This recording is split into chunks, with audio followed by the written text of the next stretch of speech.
Aujourd'hui, je vais m'adresser aux personnes qui ont prié et qui n'ont jamais eu de réponse. Aux personnes qui se sont fatiguées parce qu'ils ont autant de fois prié et aucun signe de la réponse de Dieu. À celles-là, le Seigneur m'a envoyé aujourd'hui afin qu'elles soient enseignées et qu'elles soient édifiées, qu'elles comprennent quelle est la volonté de Dieu concernant la prière, comprendre par son Saint-Esprit ce thème d'aujourd'hui qui s'intitule « Le mystère de la prière ». Ce thème va nous permettre d'avoir l'attitude qui nous permettra, lorsque nous prions ou avant de prier, qu'est-ce que nous devons faire pour que le Seigneur nous réponde. Nous allons lire dans le livre de Genèse, chapitre 1, verset 26. Lisons. Genèse, chapitre 1, verset 26, lisons au nom de Jésus. Amen.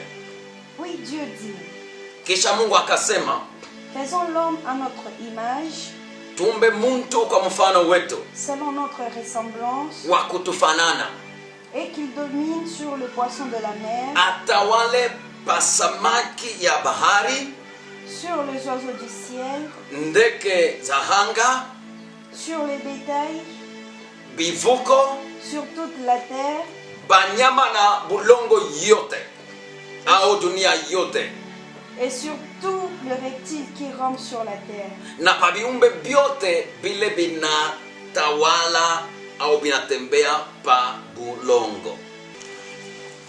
Quand nous lisons cette écriture, nous allons découvrir à l'intérieur de ce verset, nous allons y découvrir le mot qui prouve les comportements de Dieu, qui te montre les comportements de Dieu envers l'homme qu'il a créé. Et ce mot, ou cette phrase est celle-ci, Dieu dit qu'il domine. Qu'il domine, que les humains dominent, que les hommes dominent la terre. Alors qu'au départ du langage de Dieu, il a stipulé, disant, créons, formons l'homme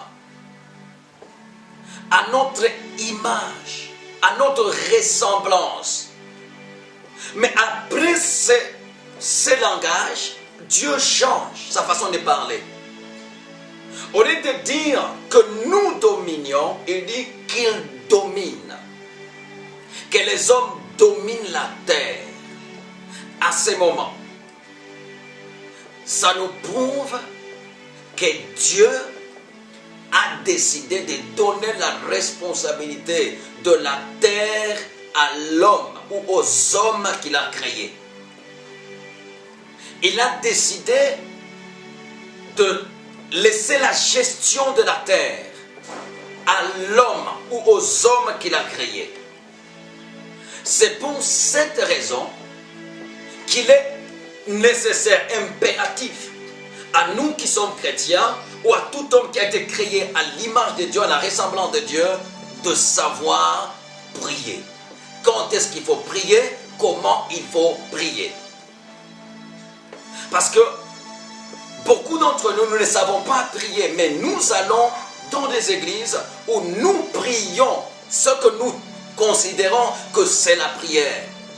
Ce que nous considérons, je dis bien avec précision, c'est que nous considérons que c'est la prière, alors que ce n'est pas la prière. Gloire au Seigneur. Je sais que beaucoup d'entre nous, après avoir jeûné et prié, ou après avoir participé à une séance de prière, un culte, et vous dites, nous étions à l'église, nous étions en train de prier, mais je te dirai une chose. Après avoir prié, tu dois constater les résultats de la prière. Si la prière n'a pas de résultat, tu n'as pas prié. Parce que la prière, c'est un langage qui nous permet à communiquer avec Dieu. C'est un langage qui nous permet à entrer en contact avec Dieu. Et tu ne peux pas dire que tu as parlé avec Dieu qui ne t'a pas répondu. Et par la grâce du Seigneur, tu comprendras que Dieu ne répond pas à tes prières. Toi qui pensais que Dieu connaît tous tes problèmes et il a le pouvoir de résoudre tes problèmes sans que tu l'aies dit. Donc c'est une erreur qu'il faut dégager de nos pensées, de nos têtes, de nos comportements. Nous avons la responsabilité de ce qui se passe sur la terre. Ainsi dans nos affaires, nous avons la responsabilité d'impliquer Dieu ou de ne pas l'impliquer. Et si on ne le fait pas, Dieu ne viendra pas à notre secours. Gloire au Seigneur. Quelqu'un aussi peut dire, mais Dieu a les pouvoirs. C'est lui le créateur de l'univers entier. C'est Dieu. Pourquoi ne peut-il pas me venir en aide? Mais Dieu est fidèle à sa parole. Il ne peut pas se contredire dans ce qu'il dit. Car la gloire de Dieu, la renommée de Dieu s'accroît par rapport à sa fidélité à ce qu'il a dit. Il a dit que les hommes dominent. En d'autres termes, que les hommes soient maîtres de la terre. Et moi, Dieu, maître des cieux, selon qu'il est écrit dans le livre de Psaume 115, verset 16. Psaume 115, verset 16, nous lisons le nom de Jésus. Amen. Les cieux sont les cieux de l'Éternel. Oui. Mais il a donné la terre au Fils de l'homme. Mbingu ni ya Mungu, bulongo alipatia batu. Et si tu es homme, ça veut dire la domination de la terre t'appartient. C'est toi qui es propriétaire de la terre, à qui Dieu a donné la gestion, la responsabilité sur la terre. Gloire au Seigneur.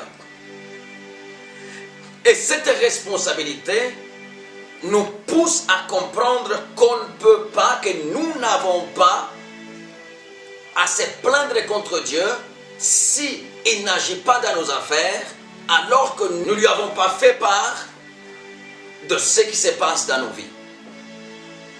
Gloire au Seigneur. Il ne faut pas te plaindre contre Dieu parce que Dieu attend que tu puisses lui donner l'autorisation. Et tu peux me poser la question, comment Dieu pourra-t-il attendre que je lui donne l'autorisation pour qu'il agisse dans ma vie?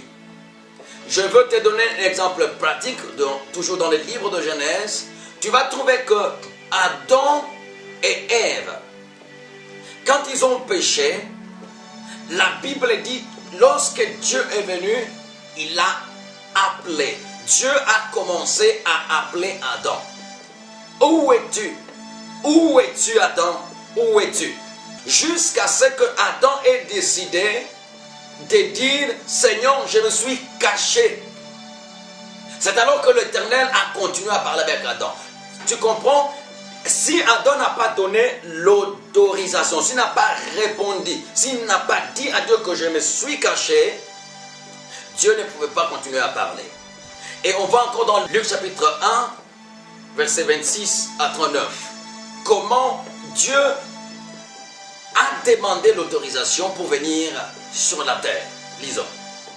Luc chapitre 1, verset 26 à 39, nous lisons au nom de Jésus. Amen.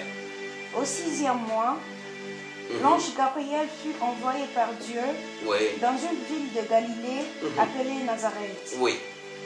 auprès d'une vierge fiancée à un homme de la maison de David, nommé Joseph. Oui.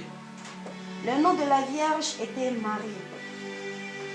L'ange entra chez elle et dit, je te salue, toi à qui une grande grâce a été faite. Ok.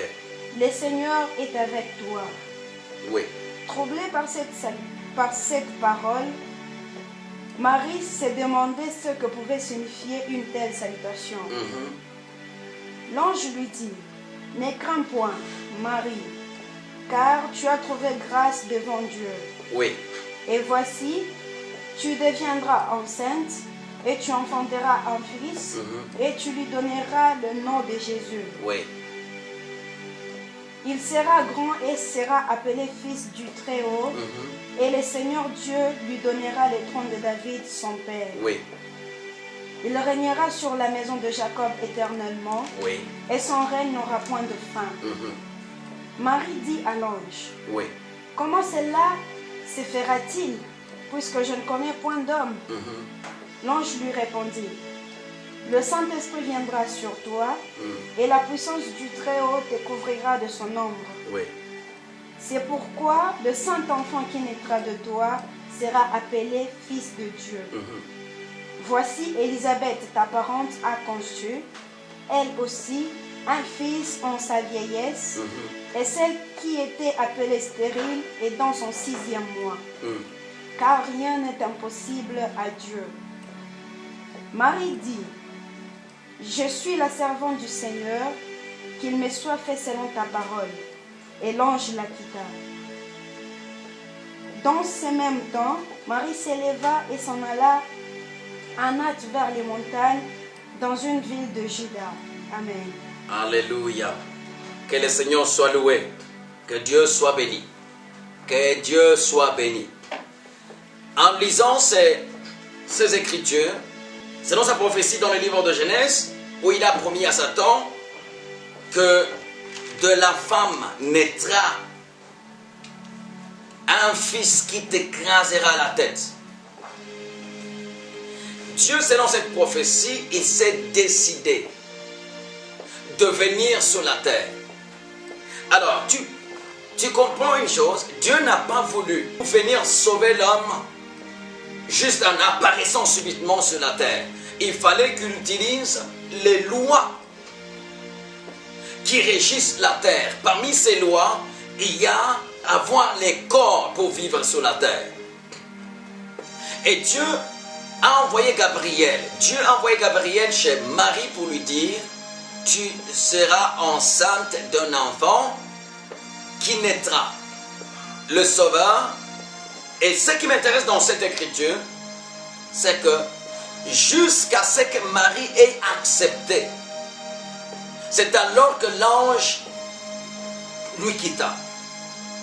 Si Marie n'avait pas accepté, qui sait aujourd'hui si Jésus ne pouvait pas être né de Marie? Tu vas comprendre que Marie, avant d'accepter, il fallait que l'ange puisse lui convaincre à propos de la naissance ou de la grossesse qu'avait Élisabeth. Tu comprends que Dieu ne pouvait pas venir sur la terre sans les corps.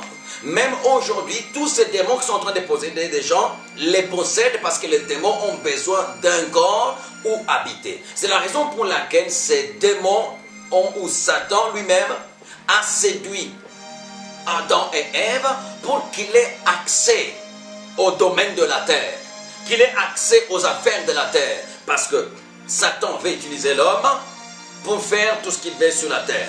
Alors, la raison de la prière est celle-ci. Nous devons prier pour autoriser Dieu d'agir dans nos affaires. Nous devons prier pour autoriser à Jésus d'agir dans nos affaires. Si nous ne prions pas, il ne viendra pas s'interférer dans nos affaires. Et tous ensemble nous sommes au courant, pour devenir chrétien, il faut confesser de sa bouche et croire dans son cœur que Jésus-Christ est Seigneur et que Dieu l'a ressuscité des morts. Dans ces cas-là, le salut entre à nous. Vous comprenez? Donc quand vous ouvrez votre bouche, vous confessez, le salut vient. Et non juste en allant à l'église, juste en devenant qui que soit dans l'œuvre de Dieu ou dans l'église que vous pouvez dire que vous êtes sauvé. Non. Que le Seigneur soit loué. Et Dieu, par sa grâce, nous révèle cette première dimension qui stipule, nous prions parce que nous voulons que Dieu soit impliqué dans nos affaires. Donc, n'abandonne pas la prière parce que tu as besoin de ce Dieu pour qu'il puisse s'impliquer dans tes affaires. Et ça, c'est juste la première partie ou le premier niveau concernant la prière. Et la seconde partie, nous allons la trouver dans Jean chapitre 14, verset 23. Jean chapitre 14, verset 23, nous lisons dans de Jésus. Amen. Jésus lui répondit, si quelqu'un m'aime, il gardera ma parole. Oui. Et mon Père le m'aimera. Oui. Nous viendrons à lui et nous ferons notre demeure chez lui. Waouh, gloire au Seigneur. Alléluia. Ça, c'est une dimension élevée par rapport à la première. Dans la première dimension, nous appelons Dieu pour intervenir, agir dans nos affaires. Mais dans cette dimension, nous ne pouvons pas appeler Dieu. Dans cette dimension, Dieu est en nous. Dans cette dimension, Dieu agit en nous.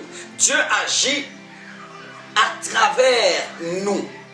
Et cette dimension nous permet d'aller au-delà de l'imitation, d'aller au-delà de tout ce que nous avons constaté comme retard dans les réponses de Dieu, parce que Dieu habite en nous. Mais la question que tu peux te poser, il habite en nous comment? Nous avons confessé qu'il est notre Seigneur et Sauveur, Jésus-Christ, et Dieu l'a ressuscité des morts. C'est-à-dire, nous l'avons appelé dans nos vies et nous continuons à prier pour l'appeler dans nos vies. Et oui, il continue à intervenir. Et maintenant, dans cette dimension, il dit, si quelqu'un m'aime, parce que pour l'accepter, il faut avoir répondu à son amour, lui qui nous a aimés en premier, c'est-à-dire nous l'aimons. Et si nous l'aimons, nous prenons sa parole et l'autre en nous, nous demeurons dans sa parole et Dieu lui-même, via et son Fils Jésus-Christ, par son Saint-Esprit, ils viennent habiter en nous. À ce niveau-là, pourquoi maintenant chercher à appeler Dieu à intervenir dans nos affaires pendant qu'il est avec nous? Maintenant, tu peux me poser la question, qu'est-ce que je dois faire alors? Parce que Dieu est en nous. Si Dieu est en nous, avant de continuer, lisons d'abord Ephésiens chapitre 5, verset 30. Ephésiens chapitre 5, verset 30, nous lisons de Jésus. Amen. Parce que nous sommes membres de son corps. Parce que nous sommes membres de son corps. Dans cette dimension, nous sommes partie de Dieu. Nous sommes partie de Dieu. Donc, quand on te voit, on doit voir Dieu. Quand tu pries, c'est Dieu qui prie. Quand tu parles, c'est Dieu qui parle. Alors, comment ça? Comment quelqu'un peut prier si c'est lui qui prie, c'est Dieu qui prie? Oui. Parce que la prière commence avec Dieu et elle termine avec Dieu. Encore la question, comment? Tu ne peux pas prier sans utiliser la parole de Dieu. Dieu a déjà parlé. En d'autres termes, il nous a déjà donné la prière. C'est lui qui commence la prière, je prends sa parole, je remets à Dieu cette parole, elle devient prière et Dieu agit à l'instant même. Le temps que vous passez dans la méditation, dans la parole de Dieu, ou la prière, dans la prière avec la parole de Dieu, c'est la quantité de la grandeur de Dieu dans ton corps. Si Dieu paraît petit dans tes affaires, c'est parce que tu as une petite quantité de la parole de Dieu en toi. Donc tu ne peux pas prétendre que tu aimes Dieu, tu ne peux pas prétendre que tu pries alors que tu ne parles pas à Dieu selon sa parole. À l'instant que tu ne parles pas à Dieu selon sa parole, tu ne pries pas, tu fais des bruits. Et tu ne l'aimes pas. Parce qu'il dit quelqu'un, celui qui m'aime, garde ma parole. Et cette parole, nous la gardons pour transmettre ou nous permettre à communiquer avec Dieu. Sans la communication de cette manière, nous continuerons à prier et il n'y a pas de réponse. Nous continuerons à crier il n'y a pas de réponse, nous continuerons à veiller, à faire n'importe quoi selon la religion et il n'y aura pas de réponse. Jusqu'à ce que tu aimes le Seigneur en gardant, en faisant preuve de garder la parole de Dieu, c'est alors que l'Éternel va demeurer en toi. Il va faire la demeure en toi. Et tu vas devenir membre. Tu vas devenir partie de Dieu. Mais là, il y a un problème. Parce que on nous a appris que Dieu est au ciel. Oui, mais il est au ciel. Mais comment est-ce que, si il est au ciel, à qui tu adresses les prières? Et tu adresses à une personne qui te dit, ou à un Dieu qui te dit, à cause de ma parole que tu gardes, moi et mon Père viendront et demeureront. Nous allons faire notre demeure dans la personne. Et quand ils font leur demeure dans toi, c'est ce qu'il a dit en Genèse, il dit, créons. C'est le même Dieu qui a dit créons. C'est le même Dieu qui dit, nous ferons notre demeure dans la personne. Et quand ils font leur demeure dans ta personne ou dans ta chair, Dieu demeure en vous. Mais cela ne suffit pas. Il faudra que vous ayez confiance, foi, la foi dans ce que vous avez comme information concernant Dieu qui habite en vous. Et si vous n'avez pas foi ou croyance dans l'information que vous avez concernant Dieu en vous, oubliez encore, vous n'avez pas encore atteint la dimension qui fait que les réponses de Dieu soient rapides. Parce que la Bible dit, la foi vient de ce qu'on entend, et ce qu'on entend, c'est la parole de Dieu. Donc, l'information que vous avez concernant Dieu, c'est l'information qui permettra à Dieu de vous répondre facilement ou à Dieu ne pas vous répondre. S'il n'a pas encore répondu jusqu'aujourd'hui, c'est parce que tes demandes ne correspondent pas à l'information que tu as. En d'autres termes, tes demandes ne correspondent pas à la parole de Dieu que tu as dans ton cœur. La quantité de la parole de Dieu dans ton cœur égale à la grandeur de Dieu dans ta vie et au rayon d'activité ou d'action de Dieu dans ta vie. Moindre est la parole de Dieu dans ton cœur, dans toi, moindre est la puissance de Dieu en toi. Plus la puissance de Dieu grandit dans la personne, c'est-à-dire la parole de Dieu grandit dans la personne. Plus tu as l'information ou la parole de Dieu qui habite en toi, tu verras que la puissance de Dieu continuera à croître en toi et Dieu continuera à agir au travers de toi et Dieu continuera à faire tout pour prouver qu'il demeure en toi. Il est impossible de plaire à Dieu sans la foi. En d'autres termes, il est impossible de prier à Dieu sans sa parole. Il est impossible de prier à Dieu sans avoir l'information suffisante de ce qu'il dit à propos de votre situation.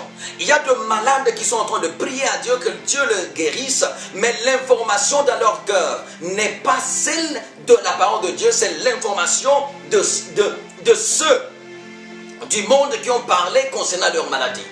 Et même quand ces gens arrivent devant un roi de Dieu pour prier pour ces gens, on priera pour eux, mais ils diront, oui, on peut lui dire, lève-toi et marche. Mais si tu savais combien de temps j'étais malade, c'est ça qu'il va dire dans son cœur. Si tu savais combien de temps, mais tu me demandes aujourd'hui de me tenir debout pour marcher, il aura beaucoup de difficultés à recevoir un miracle, parce que le miracle de Dieu vient proportionnellement à l'information ou à la foi que tu as par rapport à ce que tu as entendu de la part de Dieu. Vous allez comprendre que sans la foi, personne, et je dis bien personne ne peut plaire à Dieu. Dieu n'est pas celui qui cherche à plaire aux hommes. C'est un Dieu qui veut que les hommes fassent sa volonté et que lui manifeste sa puissance. J'ai pris au Seigneur que tu puisses comprendre très bien pendant que je suis en train de terminer que si la parole de Dieu ne demeure pas en toi, Dieu n'est pas en toi. La quantité de la parole de Dieu que tu as est significative. Est significative de l'action ou des réponses de Dieu en ta faveur. L'Éternel Dieu le Tout-Puissant n'agira pas en dehors de sa parole. Arrête de penser que Dieu connaît tout, Dieu sait tout, Dieu est au courant de tout et il peut changer ma vie. C'est un Dieu puissant. Oh, tu nous dis, Seigneur, réponds-moi. Dieu te connaît. Vois combien je suis en train de souffrir. Même si tu priais du matin au soir de cette manière, tu n'auras pas de réponse. Arrêtez de faire des grèves de faim. Quand vous ne priez pas selon la parole de Dieu, vous êtes en train de faire des grèves de faim, même si vous appelez ça jeûne. Priez conformément à la parole de Dieu, priez conformément à ce que Dieu dit à propos de vous. Cela plaît au Seigneur. Et permet à l'Éternel, ça permet à Dieu d'agir en vous. Bien-aimés dans le Seigneur, Dieu t'aime. Il veut en ces moments que toi aussi tu puisses répondre à son amour. Et dès que tu réponds à son amour, en gardant sa parole dans ton cœur, c'est sa parole qui va être Dieu en toi, parce que la parole de Dieu dit au commencement était la parole, et la parole était avec Dieu, et la parole s'est fait chair. En d'autres mots, si la parole de Dieu demeure en toi, tu deviens ce que Jésus est. La Bible dit, tel qu'il est, tel nous sommes. Donc il n'y a pas de différence pour un chrétien qui garde la parole de Dieu dans son cœur. Dès que Jésus se tient debout là, et lui là, et Dieu commence à chercher où est Jésus, Dieu va dire, tous vous êtes Jésus. Parce que vous allez vous rappeler une chose, pour la première fois, ils ont appelé chrétiens parce qu'ils ont vu la manifestation de Jésus dans les hommes. Essaie de revenir à Dieu en honorant, en respectant la parole de Dieu, en la mettant en pratique. Tu dois prier à Dieu selon sa parole. L'information que tu as dans ton cœur, c'est celle qui va permettre à Dieu d'agir rapidement ou de ne pas agir. Ce que tu as entendu à propos de ta maladie, ce que tu as entendu à propos de ta situation, ce que tu as entendu à propos de tout ce que tu es et tout ce auquel tu es en train de faire face, importe peu. Ce qui est de plus grande importance est d'avoir la parole de Dieu, d'être informé, d'écouter la parole de Dieu qui va édifier votre foi. Et lorsque vous allez appeler Dieu dans vos affaires, il va intervenir. Lorsque vous allez vous tenir debout pour accomplir une mission quelconque de la part du Seigneur ou pour vous-même, le Seigneur sera avec vous. Parce qu'il a dit, je serai avec vous. Comment? Par sa parole. Bien aimé, en conclusion, le mystère de la prière se résume en ceci. Nous devons prier, même si Dieu connaît tout, parce que nous devons lui donner l'autorisation d'intervenir dans nos affaires. Des deux, nous devons prier parce que Dieu habite en nous. Maintenant, la question que quelqu'un peut se poser, mais alors si j'ai prié parce que Dieu habite en moi, comment saurais-je que Dieu m'a répondu? La réponse est toujours dans la parole de Dieu. Et nous lisons dans Romains chapitre 8, verset 16. Romains chapitre 8, verset 16, nous lisons au nom de Jésus. Oui. L'Esprit lui-même rend témoignage à notre esprit, Oui. que nous sommes enfants de Dieu. Oui. L'Esprit lui-même rend témoignage à notre esprit que nous sommes enfants de Dieu. Si tu pries et que l'Esprit de Dieu ne témoigne pas à ton esprit, tu n'as pas encore prié. La même façon dont il a témoigné que tu es sauvé, c'est la même manière dont il va continuer à témoigner. Quand tu pries, il te dira, tes prières sont exaucées. C'est sa même prière, il faut qu'il y ait un dialogue. Tu ne peux pas terminer la prière sans avoir la réponse de Dieu.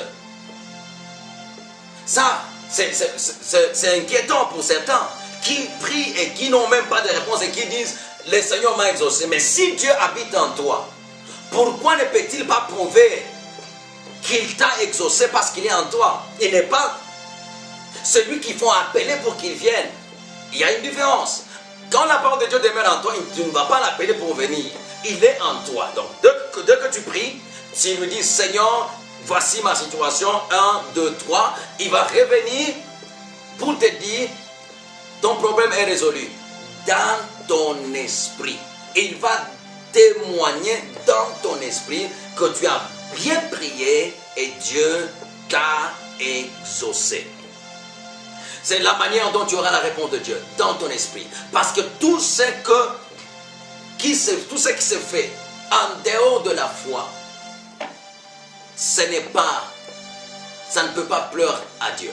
Or, la parole de Dieu que nous avons en nous, en notre esprit sensible à écouter l'Esprit de Dieu. Nous allons prier pour que le Seigneur puisse vous aider à bien prier. Seigneur Dieu le Tout-Puissant, j'ai prié pour tout ce peuple à qui tu t'es adressé aujourd'hui par ma bouche. J'ai prié pour tout ce peuple que tu leur accordes une vie de prière selon ta volonté. Une vie de prière selon ta parole. Seigneur, fais que le diable ne puisse point voler leur vie de prière. Fais que le diable ne puisse point voler la parole de Dieu dans leur cœur. Je les couvre tous dans le sang de Jésus, le feu du Saint-Esprit. Je couvre leurs affaires. Je couvre leurs maisons. Je couvre toutes les entreprises. Que tous soient protégés dans le sang de Jésus. Merci Seigneur Jésus. Je prie que tu les gardes, que tu les soutiennes jusqu'à la prochaine. Afin qu'ensemble, que tu puisses continuer à nous édifier par ta parole. Dans le nom puissant de Jésus. Amen. Que le Seigneur te bénisse. À la prochaine. Shalom.